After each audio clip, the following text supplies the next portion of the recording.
Ini dengan Bu Ce. Saya sekarang bersama dengan Bapak Dubes kita di Korea Selatan, Bapak Umar Hadi. Selamat sore, Pak Umar. Selamat malam waktu LA ya, Pak Uca. Ya, jam 10 malam nih, jam 10 malam. Ya, ceritanya kita lagi ngopi nih, saya minum teh, kita lagi kita Saya udah baru lama. selesai makan siang. Nah, tadi makan bubur Manado sama sambal ikan roa. Pedas. Makan bubur Manado dengan sambal ikan roa. Wow. Ya. Saya baru makan kemarin 2 hari lalu di Las Vegas di rumah saudara saya. Oh. Ya. Ya. Tapi saya ingat Pak Buca itu kalau masak enak itu. Yang saya paling suka kalau bikin kacang kacang rebus dengan gula merah ya. Nah, dengan bumbu-bumbu, sebenarnya bukan gula merah, pakai kecap asin dengan kaldu ayam, dengan bumbu-bumbu yang lain-lain, dengan setaruh cengkeh gitu, jadi wangi. Enak betul tuh. Kacangnya kacang dari Georgia ya, gede-gede. Ya, kacang dengan kulitnya. Pak Umar juga ini. I miss your kepala ikan itu loh. Bakar, terus dibikin gulai ikan banyak banget gitu ya. Iya. Itu paling enak sih. Itu enak banget Pak Umar. Tidak anyir loh. Nggak tahu kenapa bisa nggak anyir. Iya. Dulu itu kan saya ingat ya pada Pak Tony yang punya Kika Sushi ya. Suka kirim kepala ikan salmon karena di perusahaan dia kan kepala ikan nggak dipakai. Karena bikin sushi hanya dari file dari badannya.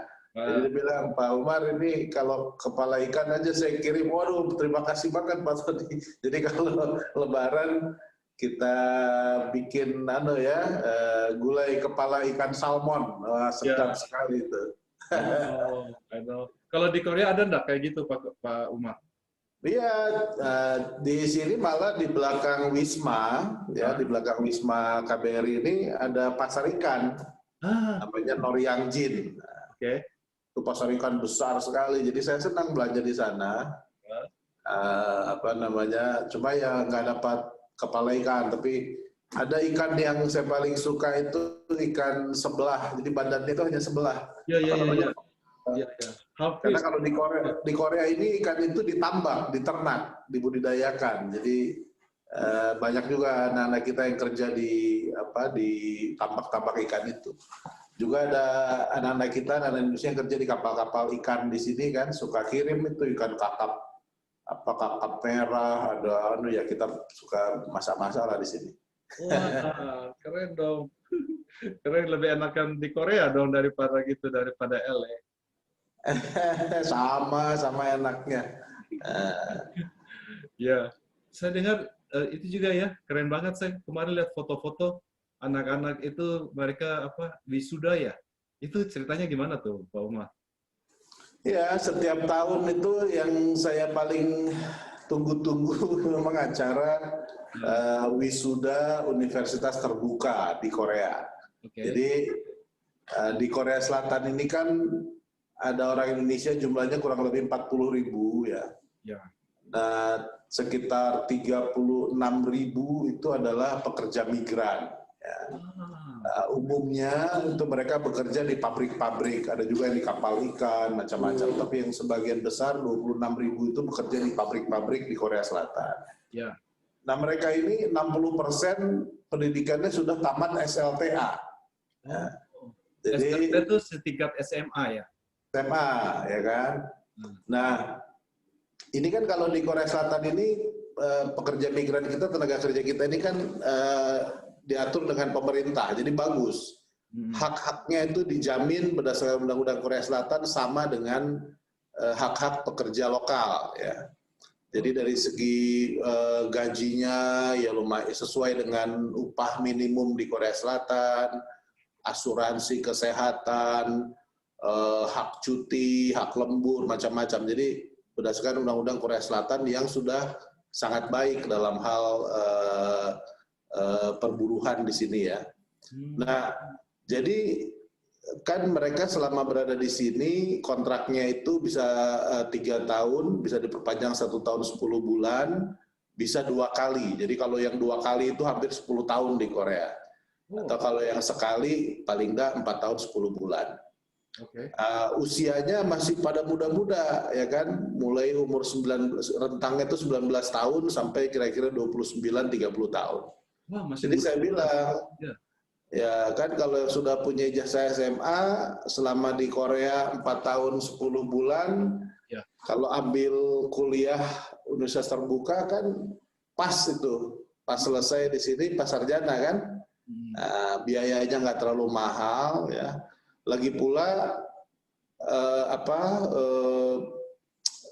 anak-anak mahasiswa Indonesia yang ada di sini, yang sedang S2, S3 di sini, yang jumlahnya mahasiswa di sini 1.600-an, mereka itu sukarela mau jadi mentornya. Bahkan mereka bikin semacam kelompok-kelompok belajar, ada di 3 universitas di sini. Jadi yang pekerja kita ketika dia kuliah universitas terbuka itu, UT itu kan kelompok belajar jarak jauh ya, dengan modul-modul, sekarang dengan internet. Tetapi 2 minggu sekali atau sebulan sekali mereka ada tempat di mana mereka bisa dapat mentoring dari anak-anak mahasiswa yang S2, S3. Jadi saya senang gitu. Jadi lulusannya sudah mulai belasan lah setiap tahun, ada 15, tahun ini kebetulan 19 orang atau 19 orang. Jadi kita selalu buat acara wisuda meriah. Kalau tahun lalu itu malahan di tengah kota saya buat wisuda di tempat namanya Chonggyecheon, ada plaza, kita bikin panggung, kita sambil ada acara budaya, ada tari-tari, ada kuda lumping, ada reok, sambil mewisuda, kan? Seru. Tahun ini karena ya pandemi COVID, kita masih harus mematuhi protokol kesehatan ya. Jadi kita bikin acaranya hibrid, ada yang hadir fisik, ada yang online, pakai masker semuanya dan sebagainya. Tetapi tidak mengurangi kekhidmatan, dan malah bagus karena keluarganya yang di Indonesia bisa ikut lihat di Zoom-nya atau di YouTube-nya kan. Jadi saya selalu bangga. Karena buat saya yang penting teman-teman kita ini, para pekerja migran, selesai kerja di Korea, kontraknya selesai, mereka punya tabungan cukup, ya kan, badannya sehat, pulang ke Indonesia, kalau sudah punya tambah bekal pengetahuan, ilmu pengetahuan, di Indonesia nggak usah cari-cari kerja lagi, tapi langsung buka usaha. Jadi wirausaha, malahan membuka lapangan kerja, itu yang penting. Nah, makanya kita juga di KBRI ada namanya kelompok-kelompok belajar Kampung Korea. Kampung Korea? Kami mantap pulang dari Korea, itu singkatan. Jadi ini kelompok belajar. Gimana Pak Umar? Kami mantap apa? Pulang dari Korea. Pulang dari Korea. Kampung Korea. Jadi mereka kita kasih modul-modul pengetahuan praktis mengenai misalnya bagaimana mengelola keuangan perusahaan atau bagaimana mendirikan perusahaan. Usaha-usaha apa yang di Indonesia sekarang lagi bagus, ya kan? Bagaimana caranya pinjam uang ke bank. Jasa-jasa perbankan apa saja yang bisa dimanfaatkan untuk membantu kita memulai usaha, kayak gitu-gitu. Yang praktis-praktis kita bikin. Jadi bayangkan kalau udah di sini punya tabungan, ada modal, ya kan? Terus ada teman-teman yang idenya sama. Jadi beberapa tuh yang sudah selesai dari sini pulang ke Indonesia, ada yang buka restoran, ada yang punya usaha ternak ikan, ada yang punya usaha apalagi kemarin itu buka pabrik kecil untuk bikin salah satu komponen mobil itu. Jadi kerjasama dengan mantan perusahaan tempat dia kerja yang di Korea. Jadi macam-macam. Jadi pulang dari Korea tidak usah lagi cari kerja, malahan buka usaha. Keren. Nah itu jurusan apa aja Pak Umar? Yang di Universitas Terbuka itu jurusannya yang paling banyak itu ilmu komunikasi sama manajemen. Komunikasi dia pakai bahasa apa? Bahasa Korea kan susah. Bahasa Indonesia. Ini kan Universitas Terbukanya dari Indonesia, UT. Di Indonesia kan UT cukup besar. Oh, maksudnya universitas terbukanya tuh di Indonesia, bukan di Ya. Korea. Tapi kita Jadi belajarnya dari Korea. belajarnya di Korea. Jadi Oh, namanya itu belajar jarak jauh, distant learning. oke. Jadi mereka udah mulai duluan sebelum kita mulai sum-sum kayak ini gara-gara COVID Oh ini. iya, Udah itu mulai sudah duluan. berjalan sejak lama. Udah lama. Tapi yang di Korea ini beberapa tahun terakhir ini kita kalau dikasih wisuda yang bagus ya kan, meriah, khidmat, orang bangga. Pertama dia bangga dia sudah lulus sarjana. Ya. Tapi yang kedua juga buat teman-teman yang lain jadi tertarik. Wah, rupanya kalau kita kuliah di universitas terbuka bukan cuma dapat gelar sarjana, tambah ilmu pengetahuan, tapi Di juga acknowledge juga. Ya, di acknowledge juga. Ya. ya didukung sama Pak Dubes. Ya. Nah, tambahan di sini kan ada BNI, Bank BNI cabang Seoul ya. Ya. Nah, kebetulan Bank BNI ini luar biasa, sangat suportif, kita selalu bekerja sama. Jadi mereka kasih beasiswa untuk mahasiswa universitas terbuka yang berprestasi. Jadi yang punya prestasi dapat beasiswa, lumayan ya kan. Jadi bisa gratis kuliahnya. Saya juga loh, saya kan warga negara Amerika kan, Pak Umar udah tahu. Tapi saya udah bisa buka bank account di Indonesia. Saya dibantu Bank BNI dengan Bank Ya, BNI. dengan kartu diaspora ya, syukur Ya, alhamdulillah ya betul. Itu inisiatifnya Bu Menlu Retno Marsudi ya. Ya, bagaimana dengan di situ di apa di sana? Ada enggak? Sama kalau di Korea ini banyak orang Indonesia yang menikah dengan warga Korea. Ya. Jumlahnya sekitar berapa kemarin tuh 600-an orang ya. 160-an orang, 160-an. Ini apa? Wanitanya Indonesia, lakinya Korea.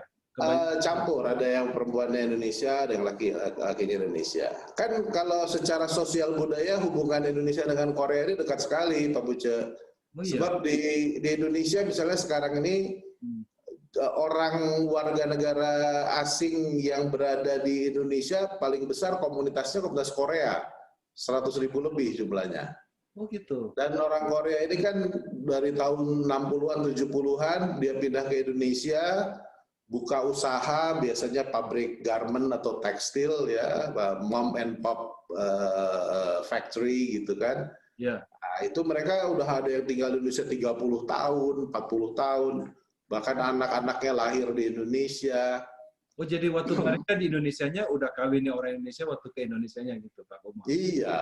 Nah, jadi contohnya ada satu itu yang punya restoran di Seoul ada restoran Indonesia namanya Bali Bistro. Iya. Nah, yang punyanya tuh nama Koreanya Lee Gidong, ya, Pak Lee. Umurnya kira-kira 30 tahun lah ya, masih muda.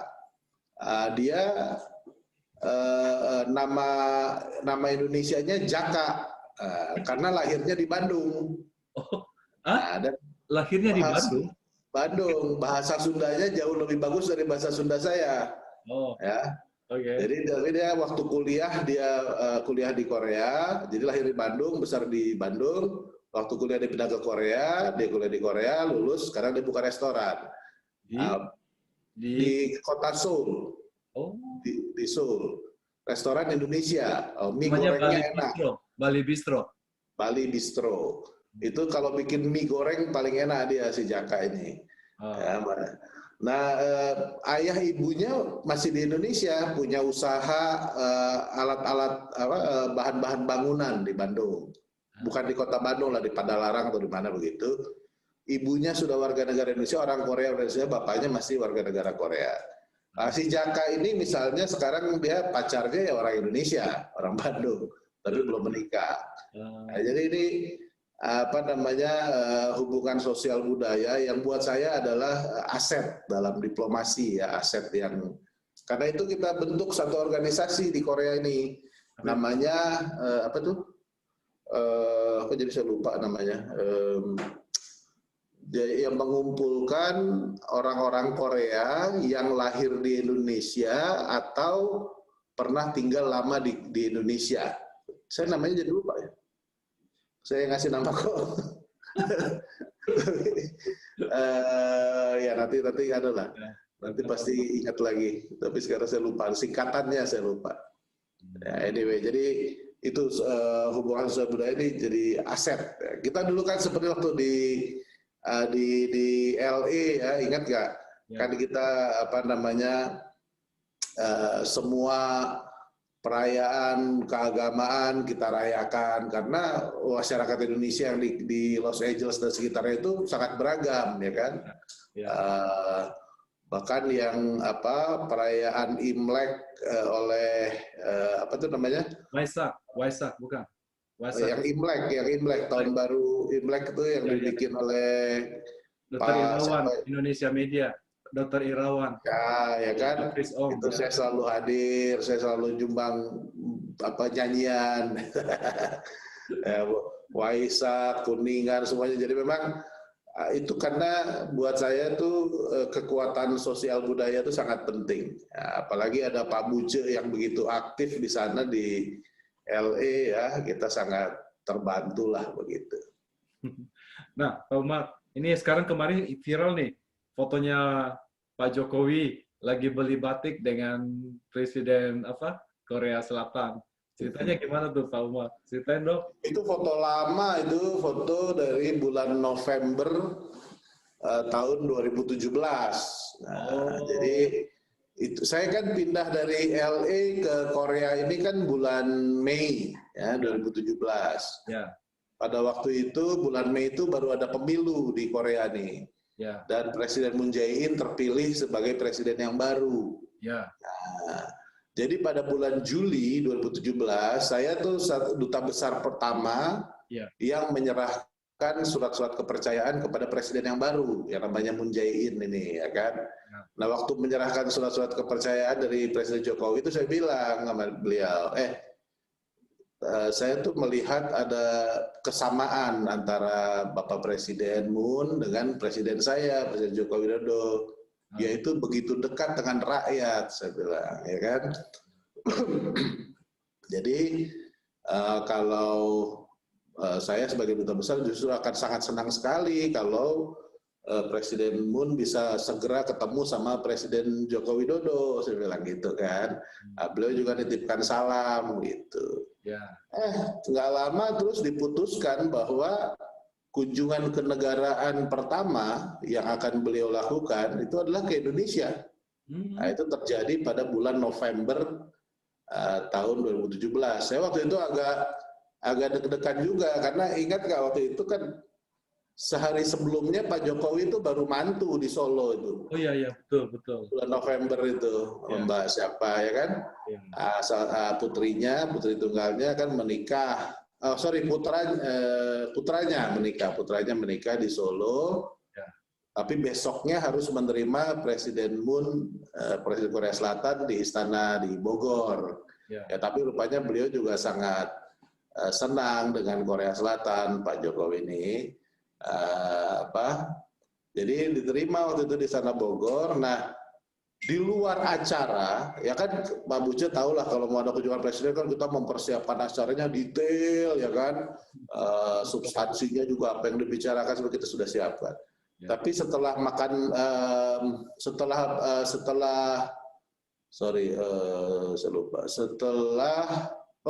setelah pertemuan bilateral, terus nanam pohon di halaman istana sama-sama. Tiba-tiba Pak Jokowi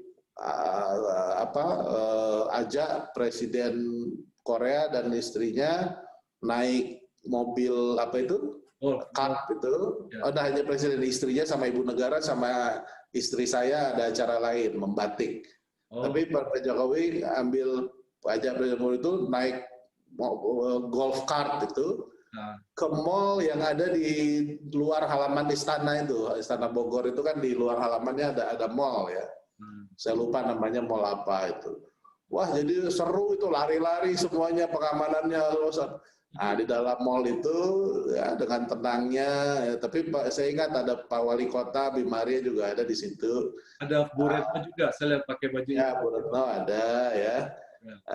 Terus di situ ada salah satu toko batik, terus mereka cobain baju batik, kemeja batik tangan pendek, terus dibeli, terus beli ini jus jus apa itu ya, jus mangga atau jus apa itu minum. Jadi betul-betul dekat dengan rakyat, tidak ada jarak dengan rakyat kan, karena penuh mallnya itu.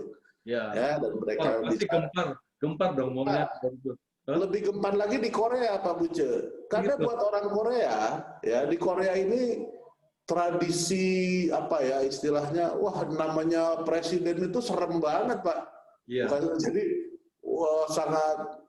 Jadi pernah ada cerita misalnya si Presiden Moon Jae-in ini yang dari Partai Demokrat ini, dia satu hari membuka jasnya, jadi memimpin sidang kabinet, dia buka jas sendiri, terus dia taruh di kursinya, di belakang kursinya ya kan. Itu ribut di Korea itu. Wah, harusnya presiden itu, apalagi ini di Istana Bogor, di Bogor sama presiden kita berada di tengah-tengah rakyat di satu mall, nyobain ke meja batik sama-sama, wah luar biasa. Dan ini juga membuat di Korea Selatan menjadi arus sekarang yang lebih informal sekarang. Berbagai perilaku politisi lebih dekat dengan rakyat dan sebagainya, luar biasa. Nah, tahun berikutnya 2018 bulan September ya, Pak Jokowi berkunjung ke Korea, tunjukkan balasan ya kan, karena waktu di Bogor kamu datang dong. Oke, jadi setahun kemudian datang Pak Jokowi ke sini ya. Nah, itu juga di luar acara yang kita persiapkan, tahu-tahu setelah dinner ya, state dinner, tahu-tahu Presiden Moon Jae-in ini narik Pak Jokowi sama ayo naik mobil, kalau itu naik mobil pergi ke pasar di sini namanya Dongdaemun. Jadi pasar Dongdaemun itu kayak kalau di Jakarta tuh pasar Tanah Abang. Pusat kulakan untuk baju, tas, sepatu ya kan. Nah, jadi mereka di tengah pasar itu juga lalu nyobain kemeja bikinan Korea, dibeliin Pak Presiden Korea beli. Jadi sangat akrab sekali. Dan juga di tengah rakyat, dan gempar juga beritanya di Korea Selatan maupun di Jakarta. Jadi ini kemudian tahun berikutnya lagi, tahun 2019 bulan November, Pak Jokowi datang lagi. Jadi saya di sini 3 tahun sudah 2 kali menemani Presiden Jokowi.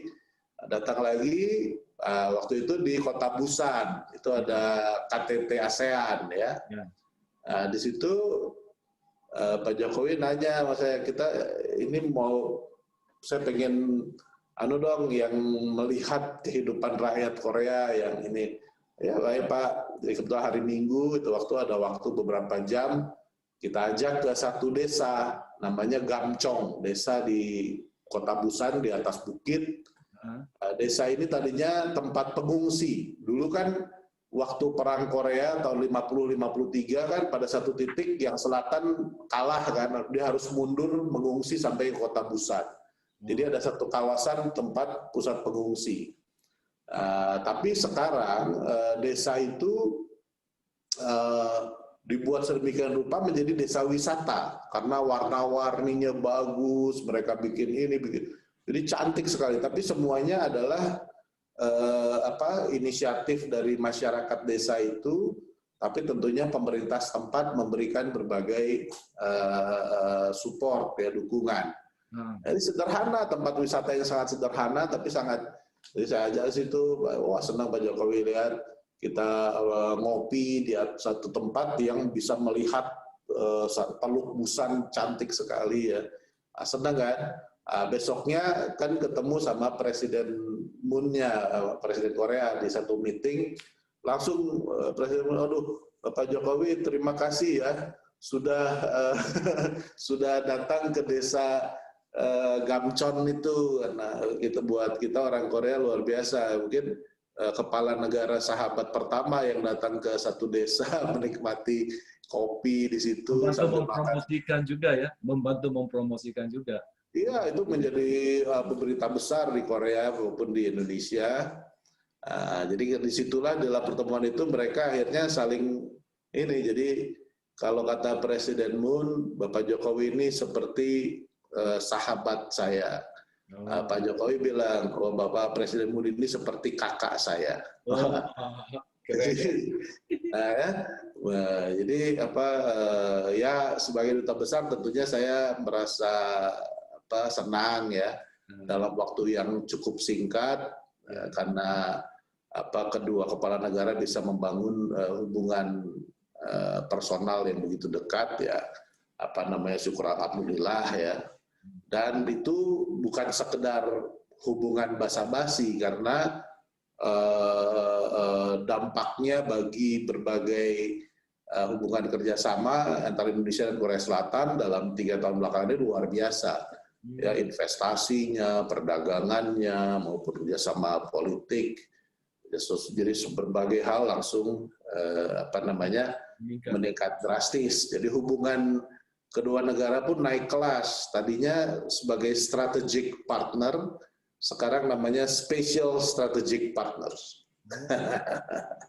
Itu meningkat ya, namanya special strategic partnership. Dan banyak saya lihat potensinya yang bisa dikembangkan ya antara Indonesia dan Korea Selatan. Bukan hanya K-pop dan K-drama saja. Itu tuh, saya lihat ada itu ya, kemarin kan ada pabrik kabel ya, udah dari Indonesia, Korea, pabrik kabel, Pak dari Artagraha juga ada bangun ya, kerjasama. Ya, macam-macam. Yang besar-besar itu sebetulnya proyek-proyek strategis, seperti misalnya di bidang petrokimia ya. Jadi ada satu bahan kimia dasar namanya polyplen, etilen dan polyplen ya. Itu bahannya dari minyak sebetulnya. Tetapi di Indonesia rupanya karena tidak ada hanya ada namanya Chandra Asri yang memproduksi itu, kan itu perlu cracker ya. Jadi dari minyak jadi nafta lalu di-crack menjadi 2 bahan dasar kimia itu. Itu ada perusahaan Korea, Lotte Chemical sedang membangun satu industri petrokimia dasar di Cilegon ya. Sehingga nantinya kita kalau itu sudah selesai bersama-sama dengan Chandra Asri, nanti Indonesia tidak perlu lagi impor. Bahan kimia ini sangat penting dalam produksi berikutnya, yaitu bikin namanya ABS, lalu bikin plastik. Jadi kayak misalnya kalau kita mau bicara industri kendaraan bermotor kan banyak bahan-bahan yang dari plastiknya itu kan. Nah itu perlu bahan-bahan kimia ini. Atau mau berbicara industri alat-alat rumah tangga, bikin televisi, bikin kulkas, ya kan banyak plastik yang dibutuhkan ya kan. Jenis-jenis plastik itu jenisnya macam-macam, tapi semuanya membutuhkan bahan-bahan dasar kimia, industri petrokimia tadi. Jadi itu kayaknya itu pabriknya akan mulai produksi kalau nggak salah 2021-2022. Lalu industri baja, ya, jadi perusahaan baja terbesar di Korea yang sekarang terbesar di dunia namanya POSCO, Pohang Steel Corporation. POSCO itu kerjasama dengan Krakatau Steel juga di Cilegon, membangun klaster industri baja yang pada tahun 2023-2024 nanti outputnya itu sampai 10 juta ton hasilnya. Kalau sekarang Indonesia itu baru produksi sekitar 1,5 atau 2 juta ton. Jadi dengan 5 kali lipat tuh. Ya, tapi Korea produksinya 45 juta ton setahun. Ya, jadi makanya kan kapal-kapal tanker raksasa itu yang merajai Korea Selatan ya. Jadi lalu yang sekarang sedang digarap ya itu industri masa depan sebetulnya, yaitu dan akan menjadi sesuatu yang revolusioner lah di dunia bahkan. Yaitu produksi baterai, tapi produksinya end to end, mulai dari tambangnya, mineralnya sampai kepada produksi electric vehicles-nya. Jadi di dalam, karena Indonesia ini kaya dengan mineral-mineral yang dibutuhkan untuk membuat baterai. Padahal di masa depan ya itu kan mobil pun akan listrik ya kan, elektrik, lalu ada yang namanya nanti kan kalau yang renewable energy ya, yang tenaga surya, tenaga angin, macam-macam itu kan butuh storage sistemnya, jadi baterainya yang untuk menyimpan listriknya. Karena kalau listrik dibuat dari pembangkit listrik yang batu bara atau yang minyak dan gas itu kan konstan. Tetapi kalau yang ya kan listrik dari matahari kan hanya siang aja masuknya. Betul. Ya kan? Jadi disimpan dalam satu sistem ISS ya, Electric Storage System. Itu seperti baterai sebetulnya. Nah, jadi masa depan itu akan produk-produk seperti itu yang akan mendorong industri lebih lanjut, ya kan. Jadi ini sangat besar proyeknya, mega proyek. Tapi ya kita masih negosiasi lah, mudah-mudahan dalam waktu dekat bisa diwujudkan. Ya, insya Allah Pak Umar ya. Nah, pertanyaannya Pak Umar nih, satu terakhir nih ya. Ini kan baru undang-undang baru yang dibuat kemarin ini yang lagi ribut di Indonesia. Apakah ada undang-undang ini yang dikeluarkan ini yang menguntungkan mengenai investasi Korea ke Indonesia ini? Ini jadi serius pertanyaannya. Ya. Masih belum. Saya ini birokrat, ya. Saya ini diplomat profesional, saya bukan politisi. Ya. Nah, jadi yang saya katakan, yang saya tahu aja. Ya. Jadi selama saya berdinas sebagai diplomat, ya, baik itu di Amerika, baik itu di Belanda, baik itu sekarang di Korea Selatan, ya. Saya bisa merasakan setiap kali saya bergaul dengan pengusaha, ya, kan tugas saya terakhir menarik pengusaha-pengusaha di negara-negara tempat saya bertugas supaya mau berusaha di Indonesia. Ya. Itu saya bisa merasakan bedanya. 10 tahun yang lalu saya di Belanda, kemudian 3 tahun yang lalu saya di Amerika, di California, sekarang saya di Korea. Ya. Pasti namanya pengusaha banyak keinginan. Komplain. Kan saya nggak mau bilang komplain, keinginan. Ya kan? Pasti namanya pengusaha kan. Sama, mau yang orang Belanda, yang orang Amerika, yang orang Korea, semuanya kalau ketemu sama saya yang mewakili pemerintah Indonesia pasti punya list keinginan-keinginan. Ya kan? Wish list istilahnya kan. Nah, memang ada satu elemen yang sudah sangat terasa perubahannya, yaitu yang disebut dengan ease of doing business, kemudahan untuk melakukan bisnis. Nah, buat pengusaha kan penting, birokrasinya nggak ruwet, ya kan, nggak merasa ditipu kanan kiri, nggak harus pungli dan macam-macam. Kan penting buat pengusaha supaya dia ada kepastian. Dia mau taruh uangnya untuk usaha apa, ya kan. Nah, ini dari tahun ke tahun kita tuh ada kemajuan, ya. Kita nggak diam, dan ini langsung dari pengusaha-pengusaha orang Belanda, orang Amerika, orang Korea, pengusaha-pengusaha besar maupun pengusaha-pengusaha menengah, kecil, ya. Apalagi kalau yang Korea ini kan kebanyakan pengusahanya pengusaha UKM yang bisnis di Indonesia itu, yang punya pabrik garment, punya pabrik sepatu, ini kan UKM ya, bukan Samsung atau Lotte atau ya. Nah, tentu mereka memerlukan kepastian ketika mengurus perizinan, ya kan. Dulu misalnya 10 tahun yang lalu di Belanda itu saya ingat banyak masalah masih tentang pembebasan lahan, mengenai tanah itu ruwet banget urusannya. Di waktu di Amerika masih ada tapi sekarang banyak yang sudah bilang sama saya, banyak yang sudah sangat cepat, ya, apalagi yang kalau yang masuknya investasi bikin pabriknya di kawasan industri, ya, itu mudah, harganya lebih mahal tapi lebih kepastian, lebih cepat dan sebagainya.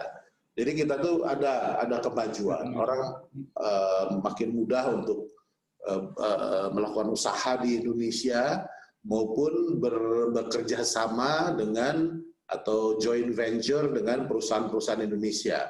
Nah, itu pesan saya selalu begitu. Kalau kamu mau buka usaha di Indonesia, cari dulu partner ya, untuk supaya joint venture, ya kan. Nah, sebenarnya kan undang-undang yang baru ini maksudnya kan supaya perbaikan-perbaikan yang sudah berjalan itu dibungkus dalam satu undang-undang yang memberikan lebih kepastian. Dan itu maksudnya. Jadi dan kalau bahwa sekarang ada kontroversi begini begitu dalam kalau saya sih sebagai birokrat, sebagai diplomat, menurut saya ya namanya juga demokrasi kan.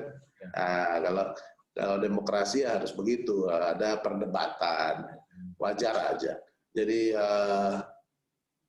yang penting sebenarnya adalah si pelaku usaha, ya, itu memang mempunyai kepastian dari segi hukum, dari segi peraturan perundang-undangan.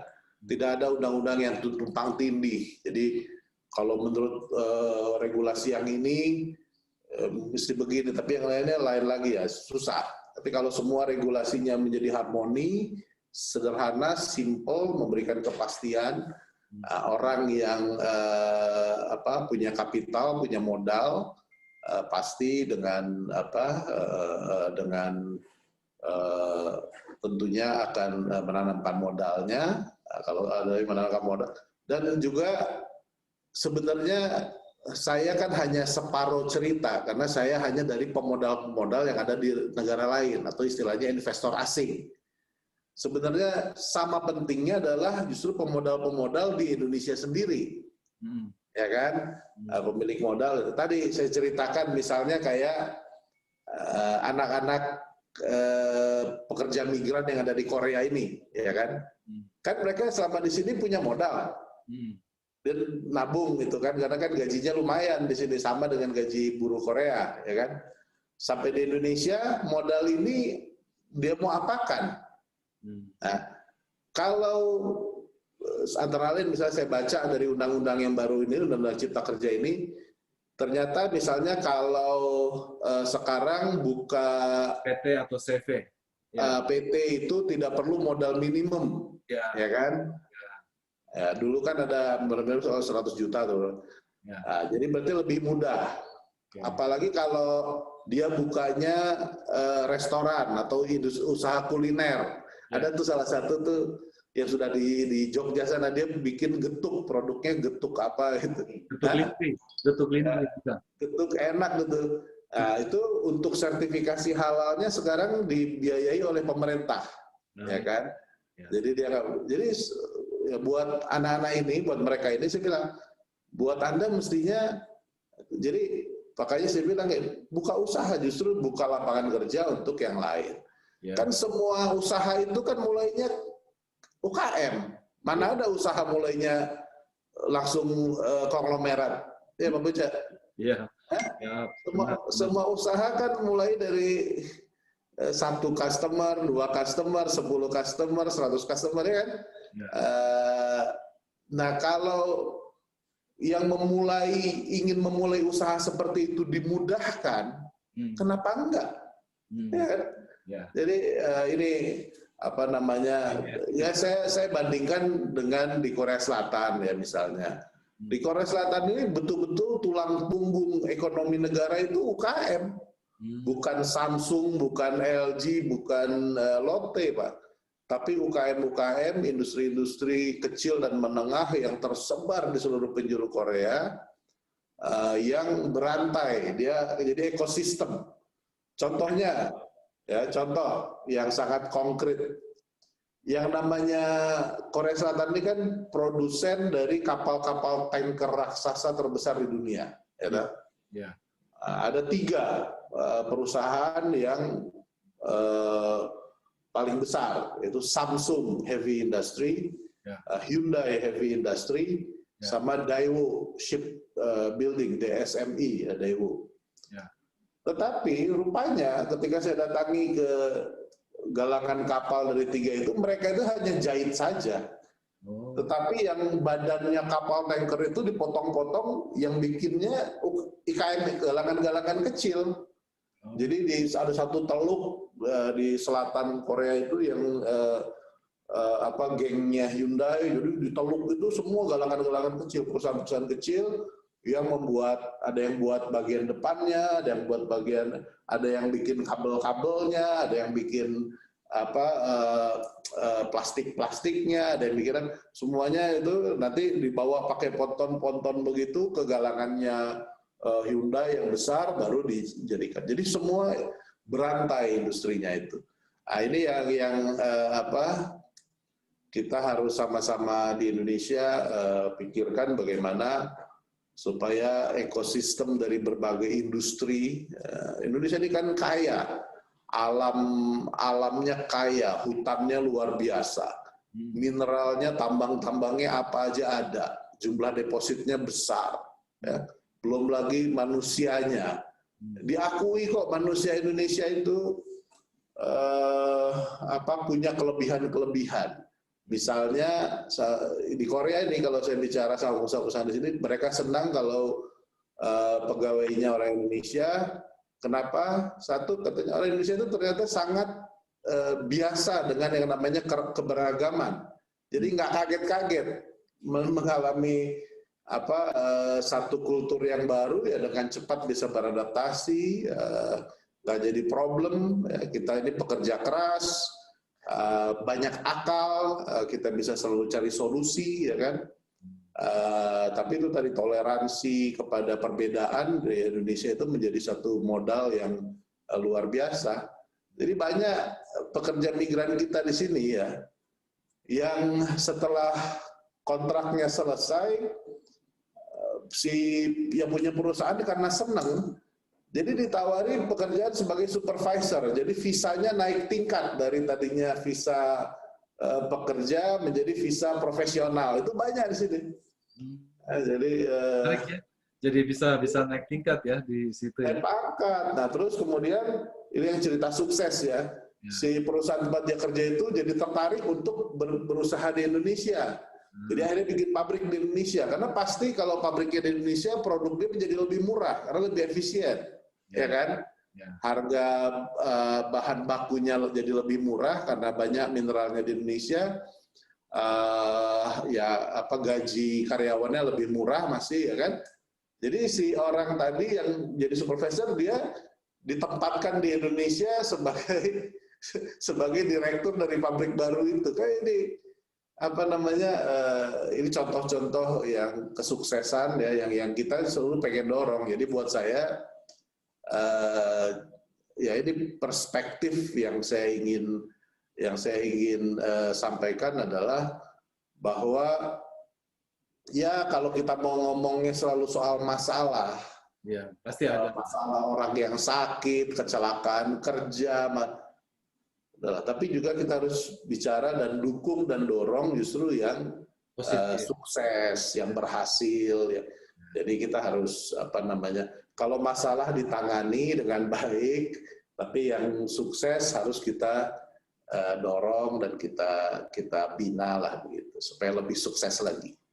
Ya, saya sedikit lebih mengenal Pak Umar. Selama Pak Umar ada di sini, kita kan sering keluar, kita sering ngobrol. Ada satu hal yang saya lihat dari Pak Umar nih ya, seperti Pak Umar itu tidak mau bahwa Indonesia itu digambarkan di sini sebagai negara yang selalu menerima negara miskin, negara yang berkembang. Pak Umar tuh mau supaya Indonesia itu citranya, kita enggak begitu loh, kita harus memberi lah gitu ya. So itu yang gambaran yang saya tahu Pak Umar lakukan, dan banyak yang dilakukan juga di LA ya, kita really appreciate. Dan terima kasih waktunya, karena ini mungkin waktu saya nggak mau terlalu panjang, nanti saya khawatir nggak bisa di-download di YouTube. Tapi terima kasih waktunya Pak Umar, kita udah bincang-bincang, rasa rindu udah sedikit terbalaskan. Kita tunggu Pak Umar nanti main ke LA, kita pergi makan lagi nanti. Terima kasih Pak Umar. Terima kasih ya. Ya. Salam sehat, salam buat teman-teman semuanya di LA ya. Salam untuk Ibu dengan Aini juga ya. Ya, terima kasih. Sehat selalu. Ya.